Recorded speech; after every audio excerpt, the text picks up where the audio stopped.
चीनी, जो हर घर के डेली रूटीन की जरूरत है, अब आम आदमी की जेब पर भारी पड़ रही है। त्योहारों के ठीक पहले चीनी के दाम में तेज उछाल ने चिंता बढ़ा दी है। सवाल ये है कि आखिर चीनी इतनी महंगी क्यों हो गई है? क्या वजह सिर्फ गन्ने की कमी है या फिर इसके पीछे इथेनॉल, मौसम और इंटरनेशनल सप्लाई चेन का भी कनेक्शन है? आइए समझते हैं इस वीडियो में। नमस्कार, मैं प्रिया श्रीवास्तव और आप देख रहे हैं न्यूज़ 18।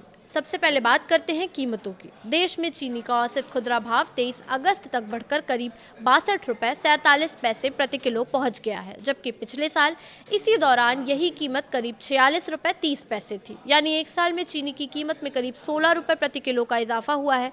थोक बाजार में भी तस्वीर कुछ ऐसी ही है। 100 किलो चीनी का भाव बढ़कर करीब 5,800 रुपये तक पहुँच गया है, जबकि जुलाई में ये करीब 4,510 रुपये था। त्योहारों के सीजन में इसका सीधा असर मिठाई, चाय, कॉफ़ी और दूसरे खाद्य चीज़ों पर पड़ रहा है।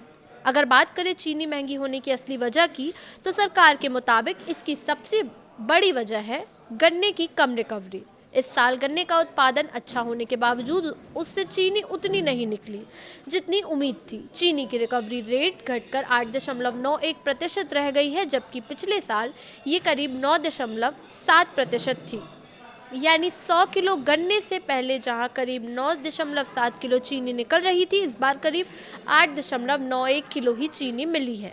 और इसके पीछे एक बड़ी वजह बताई जा रही है रेड रॉट बीमारी। रेड रॉट को गन्ने का कैंसर भी कहा जाता है। ये एक फंगस से होने वाली बीमारी है जो गन्ने के तने को अंदर से नुकसान पहुंचाती है। इससे गन्ने का वजन और गुणवत्ता घटती है और चीनी निकालने की क्षमता भी प्रभावित होती है। वहीं एक दूसरा बड़ा फैक्टर है मौसम। सरकार ने अल नीनो के प्रभाव को भी गन्ने की पैदावार और चीनी उत्पादन पर असर डालने वाली वजहों में शामिल किया है। कम बारिश और मौसम में बदलाव का सीधा असर गन्ने की फसल पर पड़ता है।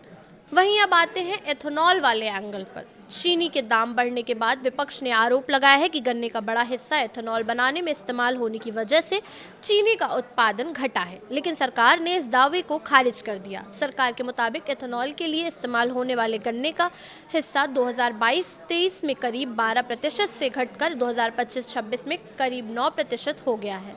साथ ही देश में बनने वाले इथेनॉल का करीब 3/4 हिस्सा अनाज, खासकर मक्के से तैयार हो रहा है। यानी सरकार के मुताबिक मौजूदा चीनी संकट को सिर्फ इथेनॉल से जोड़ना सही नहीं है। चीनी के बढ़ते दामों का एक और एंगल है मिडिल ईस्ट का तनाव और सप्लाई चेन।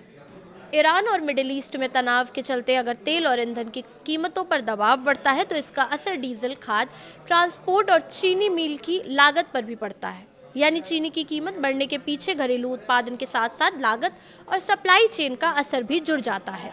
इसी बीच सरकार ने इस संकट से निपटने के लिए कई अहम कदम उठाए हैं। सबसे बड़ा कदम है चीनी के निर्यात पर रोक। सरकार ने 30 सितंबर 2026 तक चीनी के निर्यात पर रोक लगाई है। दूसरा बड़ा फैसला है 10 लाख टन कच्ची चीनी का शुल्क मुक्त आयात।